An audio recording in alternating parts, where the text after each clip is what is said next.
Um, I've had a request. Somebody sent a message on the YouTube channel asking for me to give some guidance on essay writing and mention a couple of particular topics. So I'm going to talk about one of those topics that a student asked me to record a video on, and that is kingship,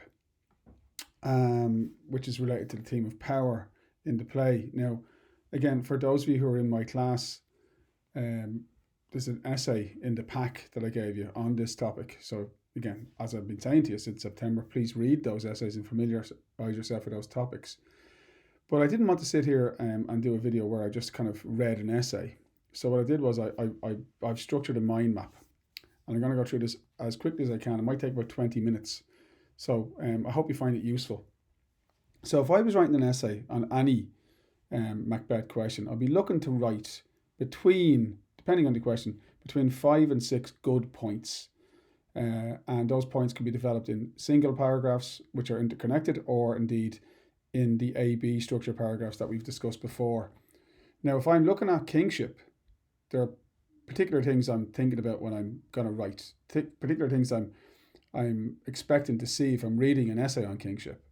I want to see that the student has a really good understanding of the divine right of kings, that particular belief system that God was picked by, the king was picked by God, and God was being served by the king, and when the people serve the king, they're serving God. So that kind of virtuous circle. And that's why killing a king is such a bad thing to do, because not only is it an attack on the person of the individual, but it's also an attack on God. I would expect anybody who's writing, so that would take a paragraph, maybe 2 paragraphs. Anybody who's writing about this topic would need to be able to point at Duncan as the first king in the play, and be able to explain that he's a good man but a weak king. And we'll go through that in a second. Obviously, Macbeth is the king from Act 2 to the end of the play, and he's a tyrant. So he usurps the throne. He's not picked by God. He's not divinely appointed, and he uses the power of kingship for cruelty, and that would be a key element in any essay on this topic. And again, I'd expect you to be writing at least 1, possibly 2 paragraphs on that. So if this was 1, 2, 3, 4, 5, you're already into your 6th or 7th paragraph here. Don't forget, at the end of the play, Malcolm restores order. He becomes king. He's not crowned, but he's going to be king. And he is the rightful heir to the throne. And we get the sense at the end of the play that Malcolm, despite the Banquo prophecy, that Malcolm will make a good king. He has some of those virtues that are deemed to be kingly. And one other thing to mention very quickly, because there's always some teacher out there and say, well, what about this? You know, it's worth knowing how in the play there's another king. He doesn't appear on stage, but he's mentioned, and that's King Edward, the Confessor of England, who is held up as being this kind of paragon, this perfect example of kingly virtue. So let's get going. This is a quote from Act 4, Scene 3. And this is Malcolm describing what the qualities or the characteristics of a king. When he says the king becoming gracious, that word grace is very important, because that means connected to God. So the idea was that God picked this person to be a king, and because of they possess certain qualities, and those qualities are justice, verity, which means honesty, temperance, which means like control, stableness, stability, again linked to control. Bounty is generosity. Perseverance is resilience, not giving up. Mercy, we know what that means. And lowliness is humility, the quality of being humble. And that's Malcolm describing what a king should be. And everything there is what Macbeth is not. He's not just, he's not honest, he's not stable, he's not moderate, he's not generous. I suppose he does persevere, maybe. He's certainly not merciful, and he certainly ain't humble. So that's a great quote to learn if you're looking at the theme of kingship. Great quote to start off a kingship essay with before you do your introduction. The divine right of kings is summed up by Macbeth himself in Act 1, Scene 4, illustrating his understanding of his place in the natural order. He says, when Duncan thanks him for his service in the battle against MacDonald and the subsequent battle against the Norwegian invaders, he says, our duties are to your throne and state, children and servants, which do but what they should by doing everything safe towards your love and honour. It's a very, very, very important quote for this theme, for this aspect of the play. And Macbeth, in his usual eloquent style, is communicating the generally understood role of vassals. A vassal is somebody who serves the king, because what he's doing is he's expressing his belief that everybody's job is to serve the king, to do everything save towards your love and honour. So that's a great little quote to have. We know that the idea of killing a king and the idea of usurping a crown is, usurping means stealing, is horrendous, because again, it's not just a crime against a man, but it's a sin against God. And Macbeth captures that in this aside or soliloquy in Act 1, Scene 3, after he meets the witches, and then again in Act 1, Scene 7 in his famous soliloquy. So when he thinks about killing the king, he calls it that suggestion whose horrid image doth unfix my hair and make my seated heart knock against my ribs. So the idea of killing a king is so dreadful and horrific that, you know, it elicits that reaction. And then in the soliloquy, when he's coming up with 7 reasons not to kill the king and can only think of one reason to do it, he describes Duncan's virtues, and he says his virtues are his positive qualities. And he says his virtues will plead like angels trumpet-tongued against the deep damnation of his taking off. And again, you know, I know you're not going to learn big quotes, but like deep damnation, very simple. If you kill a king, you go to hell. You know, that's what deep damnation means, right? When Macbeth here says, our duties are to your throne and state, right? He clearly understands it's the vassal's job to serve the king, and by serving the king, you serve the country, and that's the deal. Then you have the idea that when a king is attacked, God responds. God in this play is not passive or absent. God is very much present and active. In Act 2, Scene 3, we know the king is dead. But Lennox and Macduff, when they arrive, they don't know the king is dead. And Lennox describes the night before, there was a terrible storm. The night has been unruly, where we lay, our chimneys were blown down. And as they say, lamentings heard of the air, strange screams of death. Even if you just knew the night had been unruly. That's storm imagery. And the idea is that God is unhappy because God knows, God being omniscient, which means all-knowing, God knows that the king has been murdered, and God responds by causing a storm in the world of man. Of course, that's a great example of foreshadowing of what's to come in the play, The Storm in the World of Man. But that illustrates that connection between God and the king, the divine right of kings. God picks the king to rule, and to offend the king is to offend God. Later, when Ross describes that night, he says, Duncan's horses turned wild in nature. 'Tis said they ate themselves. And an old man in discussion with Ross in the same scene, in Act 1, Scene 4, describes how a falcon, which is a bird of prey, towering in her pride of place, was by a mousing owl hawked at and killed. So the mousing owl is the prey of the falcon, but now the mousing owl is hunting the falcon. So there's disturbance in nature. The natural order is broken. What God has given the world, which is supposedly order, is now chaos. And there, all of those are examples of Shakespeare positing the connection between the king and God. And if the king is attacked, then God shows his displeasure in nature. So that's a really good one to show the divine right of kings. But the best quote to show the divine right of kings is Macduff, his response when he finds the king's body. He says, most sacrilegious murder hath broke out the Lord's anointed temple and stolen hence the life of the building. Now that for me, that's the most important quote. If you're doing this topic, that's the most important quote. Sacrilegious means offensive to God. The idea of the king as the personification of it, or being represented by a church, like to attack a church is a terrible act against God. And therefore to attack a king is paralleled with that. Is the parallel is drawn between the two things, because the king, it was believed, was God's chosen. And in this play, it's not a belief, it's a reality. So if you're going to write about kingship, you've got to get why it's so bad to kill Duncan, because Duncan is God's choice. And if you kill the king, you're attacking God, and that can't be forgiven. Okay, so that's first thing I would definitely want to deal with in my essay. you have to talk about Duncan. Duncan's a good man, but he's a weak king. So let's look at his weaknesses. Here he is in Act 1, Scene 4, talking about the Thane of Cawdor. There's no art to find a mind's construction in the face. He was a gentleman on whom I built an absolute trust. So that shows his weakness.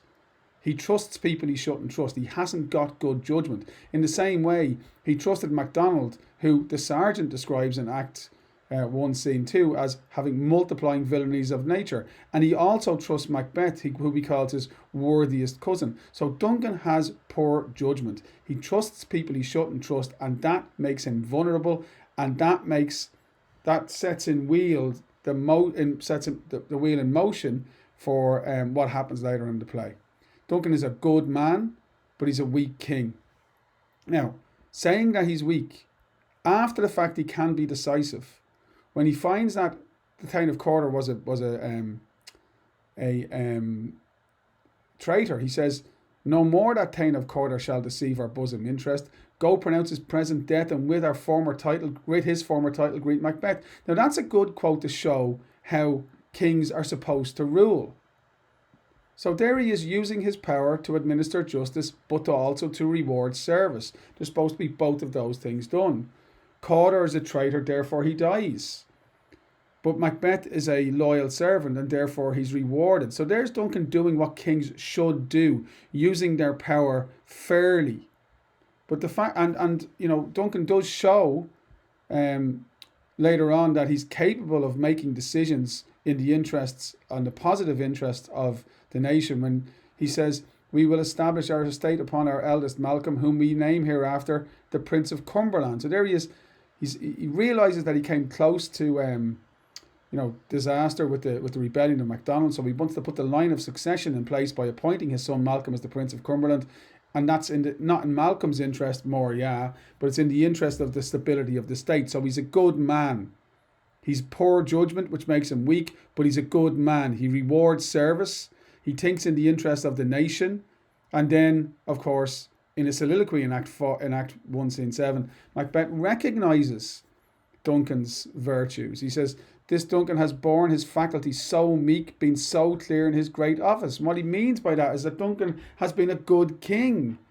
He's been meek. He hasn't been overbearing. He hasn't been a tyrant. He hasn't abused his power. He has been clear in his great office. In other words, he's been a good leader. So in other words, what Macbeth is saying is that Duncan doesn't deserve to die, even if God wasn't invested in Duncan. Duncan still wouldn't deserve to die. Macbeth recognises that.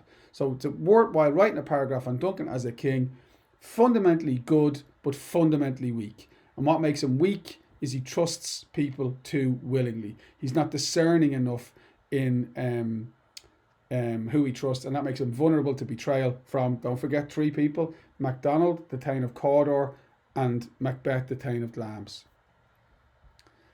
Then in your essay, you have to talk about Macbeth. And you have to talk about Macbeth being a tyrant, using his power as king, not to enhance the life of the people of Scotland, which is what a king is supposed to do, not to protect the people, acting as the father of the nation, but actually as an oppressor. Macbeth, crucially, a king is supposed to rule in the interests of the people. Macbeth rules in his own interests. And we see from the very beginning that he's going to abuse the power of kingship. So in Act 3, Scene 1, he hires the killers, the murderers, to murder Banquo. And he says to them, "I too, your assistants, do make love, masking the business from the common eye for sundry weighty reasons." So there's a king ordering his vassals to commit a murder, but then telling them to cover it up. So there's a corruption there straight away, an abuse of power. Macbeth says in Act 3, Scene 1, he says, "Things bad begun make strong themselves by ill." What's the thing that's bad begun? His reign. How is it bad begun? It began with a regicide. So the only way he can maintain his power is by killing. So straight away we can see from the very beginning that this is not going to be a reign of benison, of kindness, of goodness, of generosity, of virtue, of justice. It's going to be a cruel abuse of power. We see Macbeth spying on his people. There is no freedom in Macbeth Scotland. He's oppressing his people. There's not a one of them but in his house I keep a servant feed is a great quote. I mean, I'm marking some of these quotes, but they're all usable in any essay on this topic. It's a great quote to illustrate how he has his paranoia seeps into the nation, and he uses, informers and his, if you like, a secret police to keep control of the people through fear. We know after his visit from the ghost, he says, I am Banquo's ghost. I'm in blood stepped in so far that should I wait no more, returning where as tedious as go o'er. But drill down into what he means when he says that. What he's saying is, I'm going to hell anyway, so I might as well keep on killing in order to hold on to what I have. That is a deeply corrupt, worrying, concerning statement. This is a man who's just going to keep killing. He doesn't have placed any value or merit or worth on the lives of others, those people, again, who he's supposed to rule over and care for and protect. He's just going to keep killing because it's not going to change his fate. He's going to go to hell anyway. And the best example for me of his abuse of power is the order to massacre Macduff's clan. The castle of Macduff, I will surprise, seize upon Fife, give to the, I always say put, but it's wrong, give to the edge of the sword his wife, his babes, and all unfortunate souls that trace him in his line. Brilliant, brilliant, brilliant, brilliant, brilliant moment. And so there's your couple of paragraphs on Macbeth being a king, but not the rightful king, and ruling through fear, ruling through terror, abusing the power of kingship. I think that's very, very important. Then it's important that you have some evidence of the suffering of Scotland. There's 3 brilliant examples of showing what happens to a country when a usurper king takes control. The first one is Lennox in Act 3, Scene 6, when he thinks of a time when Macbeth is gone, and he says, we may again give to our tables meat, sleep to our nights, free from our feasts and banquets bloody knives, do faithful homage and receive free honours. You see, that's the way things should be. But now in Macbeth Scotland, there's no meat on the tables. People are starving.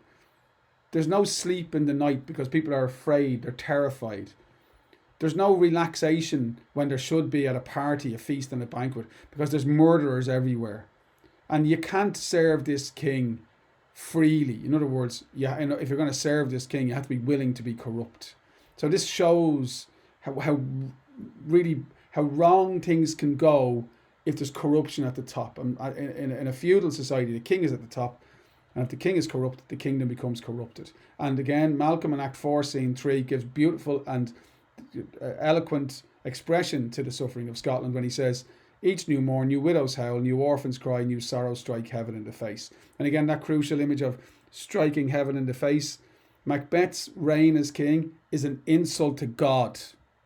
It's an insult to God because of the natural order and because he's a usurper king. Finally then, I think a great quote just here on Malcolm is this image of the yoke. I think our country sinks beneath the yoke. It weeps, it bleeds, and each new day a gash is added to her wounds, is a magnificent quote. Don't forget what I told you the yoke is. It's an instrument of slavery. So what is Macbeth doing? He has enslaved the nation. Okay, just before I continue, by the way, and I know making these videos for my students, guys in my full-time classes, in my grinds classes, but there's loads and loads and loads of people watching these videos, and I'm getting loads and loads and loads of emails from people asking for notes. There is a price to the notes. So again, don't email me if you're looking for stuff for free. I'm giving you free content in the videos. If you're looking for the mind maps, all of them, there's 27 mind maps on all parts of the course. They cost €25.